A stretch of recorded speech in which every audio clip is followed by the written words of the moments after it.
So I've never had a boyfriend. I've never been in a relationship. I've been single all my life. I've been single all my life. Yeah, I'm still young. What's up, Billionaire gang? It's Divine, and welcome back to Divine's Journal. I feel this is not the first time I'm talking about this. On my second channel, I made a video a while back, like close to my birthday, before I turned 21. This is May. Happy New Month. Welcome to May before I turned 23, because I don't want to shoot being single at 23. So, who knows what 23 holds. Okay, but in all seriousness, I can officially talk to my parents about relationship. I was talking with my mom the other day about relationship and not look awkward. So it feels so nice to be at this age. I'm not saying I've never talked about crushes with my mom, but like relationship, like it feels so nice to be a grown up. It's scary, but it's beautiful to see. I was in junior school, grade 7. I was in JS1. I really wanted to get married at age 23 so that I will have my first child at age 25. So my life has always been planned. I planned when I was in 400 level or last year of university that I was going to start a serious relationship. Like, I've been busy with school, so like my final year, immediately after exams, all the guys that have been on talking stage with me, all the guys have been asking me out. I'm ready for you guys. Who knows? It can This man watching me right now. behind this camera. Who would have believed that I'm 22 and I don't have a boyfriend? Because all my friends, all my friends know this plan that I really wanted to get married at 23 and have my first child at 25. Like, and I'm so happy. I'm so grateful with how God has been writing my story. I'm still living with my parents. Yeah, I'm unemployed. I'm single. Who always comes through? Jesus. It's so beautiful to plan. In short, I intend on launching a bullet journal business, so you guys should wait up on the pre-order. I'm going to be in the highlighted comment. Planning is very good, but the plans he has towards you are of good and not evil, to give you a good unexpected end. So however your life is going now, the first lesson I want you to take away from this video is that God is not over with you. God is not finished with you. A relationship with a human being doesn't define you. That leads me to my first chapter. So I ran out of space and I just realized that I did not organize the structure of this video very well. So before I talk about situationships and talking stages, I want to first of all talk about the pain of being a third wheel. Yes, people that are third wheels, most of the time, they are the people that are single. Yeah, but so and so is life. Apart from like friends, when I'm with my friends and we're like three, it's cool. But when I'm with my friend, one of my friend, and we're walking, and the next thing I know, my friend has disappeared and is with another person. That is what it means to be a third wheel. And you know what's so funny? When I was in secondary school or high school, I never wanted to date anybody. Like, one, it was not in my fate to date anybody at that young age. Two, distractions. You don't want to get emotional damage. I'm telling you. Three, like I said, I plan a lot when it comes to my life. It's not everything that always goes as planned, but my plan was that, okay, university, I'll get into a serious relationship. And at that time, to be honest with you, I was not seeing anybody that was giving me relationship material. Yeah. So my plan was that university I was gonna date. And it occurred to me. I got to university and I saw so this is the university that I was like, I really wanted to date. Nah, it wasn't it for me to date. I have friends that dated in university and are still in relationships. But university wasn't it for me. Most of the time, it is not it for most people. You see, singlehood became more obvious in university. So at university, apart from my friends, which I've noticed, like I've studied myself and I realized, like right from primary school, yeah, from my second primary school right till this time, I rarely meet people to become their friends. Most of my friends come to me. Like, I don't know how to say it, but like, I don't go and meet somebody to be their friend. Like, we just become friends. It's just orchestrated. And that's how I believe that that's how my marriage is going to be. Like, it's just, oh, we're friends, cool. Personally, I believe I'm very independent. I like to do things by myself. If you are even my friend, you will know this. Like, you are my friend that is meant to be close to me or is close to me. You will know that most of the time I do things alone. I walk alone. I talk alone. I love my alone moments. In short, my alone moments at the time I get to talk to God more. I've learned the older I get that you have to meet people, you have to discover people. I'll talk about that. I'll talk about that in one chapter in this video. But if you are single, you're going to go through a lot of third wheeling, a lot.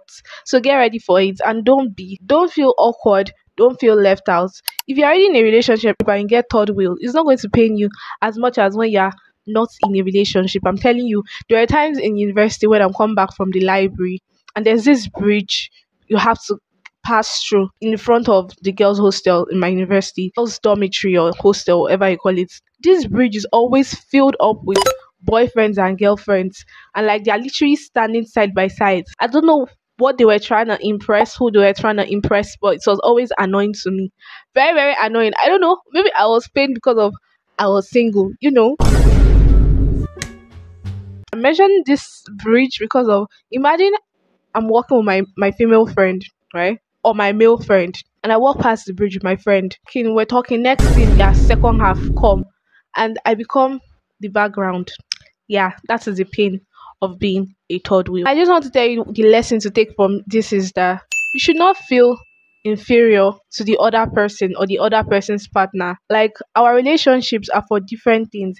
I could be in your life now for a particular purpose and I could get out of your life at a point in life. That is the beautiful thing about life. Everybody just has a place and a role to play in each other's lives. Like my friends are going to watch this. Before they expose me, I'm exposing myself here. They know I've had crushes, I've had situationships, I've had heartbreaks from people I've never dated. Investing emotionally, physically, everything you can think of, spiritually is a lot. Yeah, I've had crushes. Crushes I've met, crushes I've not met. Yeah, I've had fantasies. Yes. Dear God, I really want to be close friends or really have a mutual relationship with the person I marry. Not just marrying the person because of oh everybody feels we're compatible or we think we are compatible. I really want God to orchestrate my future partner. So far so good. The 23 years I've lived on earth. I'm turning 23 this month. The 23 years I've lived on earth. If you are ever my friend, because I have many male friends, I just realize the older I get, I realize I have a lot of male friends. Why is it that girls that have many male friends like they're already in relationships? When I was in junior school, I had a crush on my male friend. It led to an entanglement. I'm not talking about entanglement, no. It led to an entanglement between me and my other friend. Because my other friend liked my male friend. It was so stupid and very childish. Like the more I remember this, so funny. Ever since then, I've never liked if you are my male friend. Like I see no romantic relationship between us. Like you're friend zoned. Like friend zone to the core, to the T. Even if you like me, even if you have a crush on me, sorry. Romance, nah. Honestly, that's how I've grown. I'm not saying it's a bad thing. Neither am I saying it's a good thing. Once you're my friend, I don't like you romantically. Now that I trace it back to that scenario of when I was in junior school, I don't know that they are connected, but that's just where I found myself. I've had people ask me out a lot, but guess what? I always say no because I don't have any time to be investing in a relationship that's going to affect me mentally, physically, emotionally when I cannot handle myself. Like I don't even know myself already before getting to know another person. I've also been in situationships where I like this person. The person likes me too. But guess what? We're not dating. I have all the things. Like literally all the titles of somebody who is dating, apart from romantic, like kissing, hug, no, hug, but like kissing, no, I've never kissed any boy, no. Sex, no. Apart from hugging, which I will talk about hugging. Hmm? Ah, hugging. Anyway, I was in this situationship one time. I know how to friend zone. I'm so sure that the people I've liked, like to all the crushes I've had, some of them might be watching this video. Like there was this situationship I had. He carried me. He carried me. Immediately he carried me. Guess what? I like this guy, oh, but I don't like the guy. Like I have to tell myself I don't like the guy. Immediately he carried me. I was so angry. I don't know why I was so angry. Like the like changed from like to annoyance. Like I was really angry. I don't think he knows this, but at that time I was so angry with him. Like I was just so angry with him, like, because I'm very small in stature. If you've seen me before, like, literally, most of my female friends have carried me. Two of my male friends have carried me. That's how portable I am. And this guy that I liked carried me, and I was very, very angry. Heartbreak, no relationship. Like, I'm so happy that now, the older I get, I'm getting to know myself better. Because if I had gotten into a relationship at that point in my life, I would have just hated myself more because I was dealing with a lot of insecurities with myself physically, myself emotionally, and I was not even strong spiritually. Just at a point where I don't know. Investing in a relationship where I don't know myself, what am I giving to the relationship? I told myself I really wanted to get married or be in a serious relationship at this age. But I was telling myself that at this point in my life, like anytime I get married, so cool. But I don't think I have anything valuable to offer husband or to a child. I'm not saying that I don't have things that are valuable to me. Yeah, but I don't think I've gotten to the grasp of what I want to offer.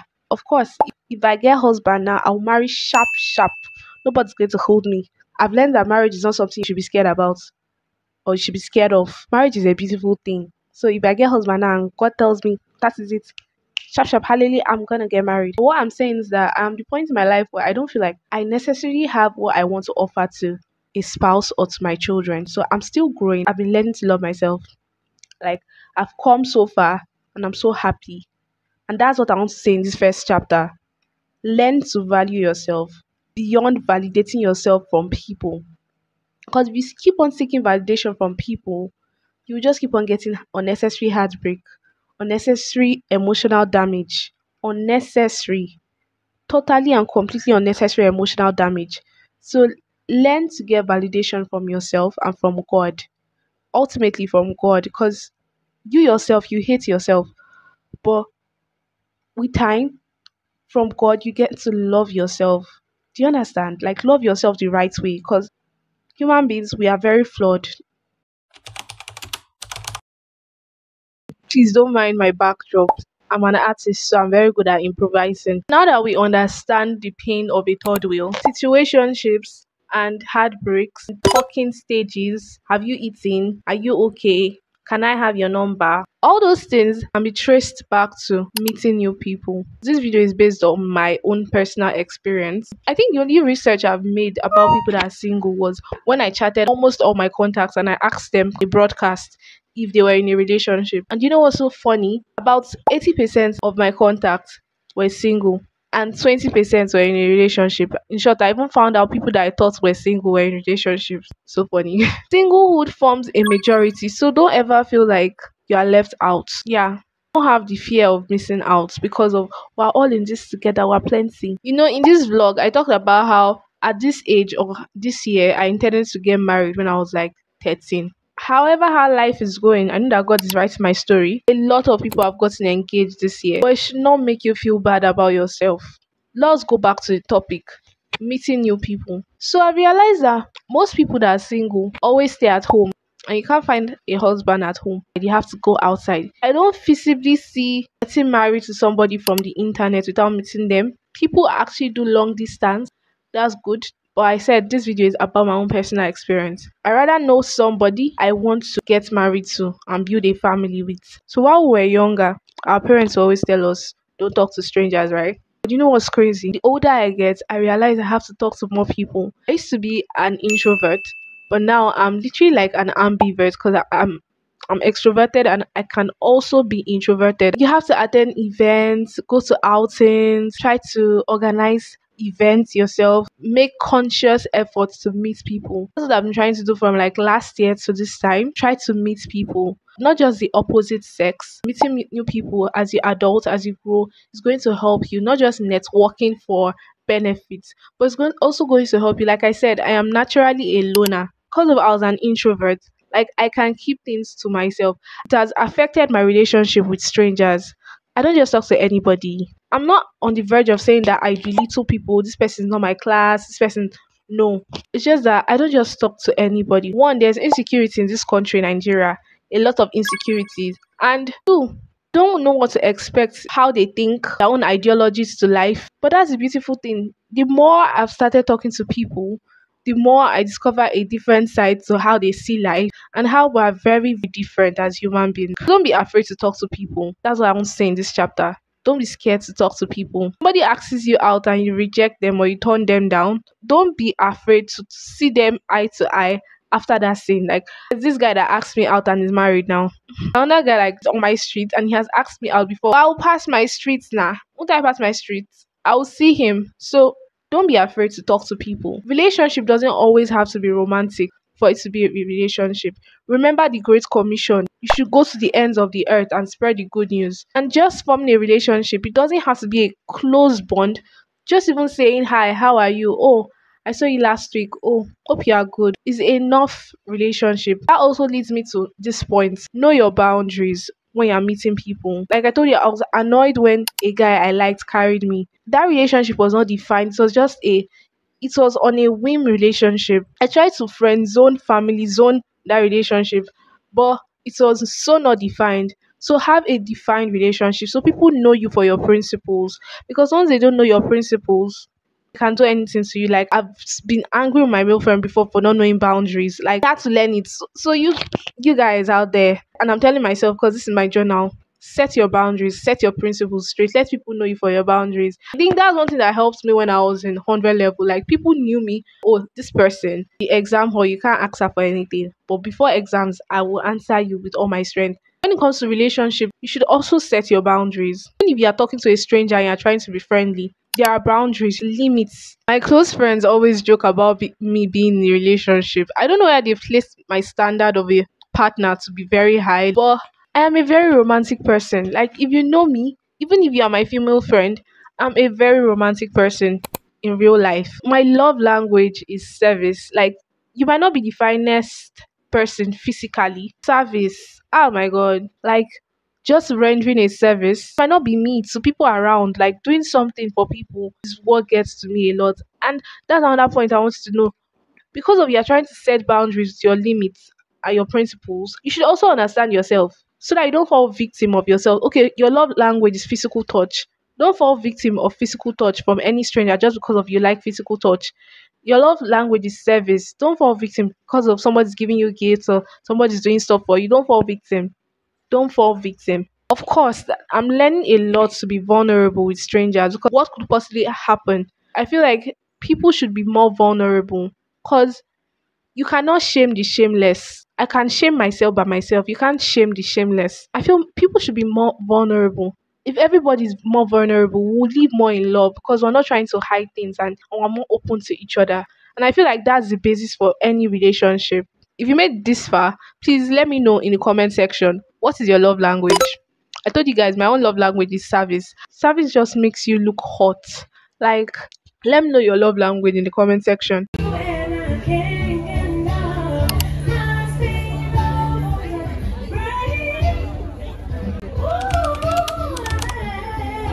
I created this channel so that I could stop editing so fast and just focus on storytelling. I know a lot of people deal with attention span, but this video is not meant for attention span. This video is meant for you to understand all the lessons I am saying in this chapter.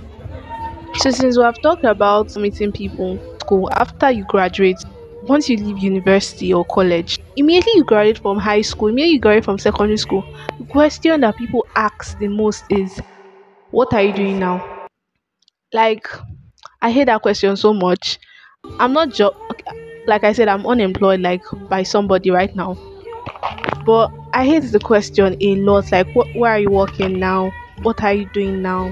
Because society has defined our success by three things. You have a good income or you're wealthy. If you are married or in a relationship, then when you're married or in a relationship, if you have children or if you don't have children. And those three things, I don't believe they define success because you could have all those things and still be unfulfilled in your life. Like I said at the beginning of this video, I'm working towards building confidence in where I am and fulfillment. You know, I was watching this video where this interviewer interviewed Claire Nani, and she was talking about how even though she has everything, like for her, she wants to make God proud because after having all those things, just like the way Solomon was rich, he had everything, but still at a point there was a void place in his heart. I don't want to be unfulfilled.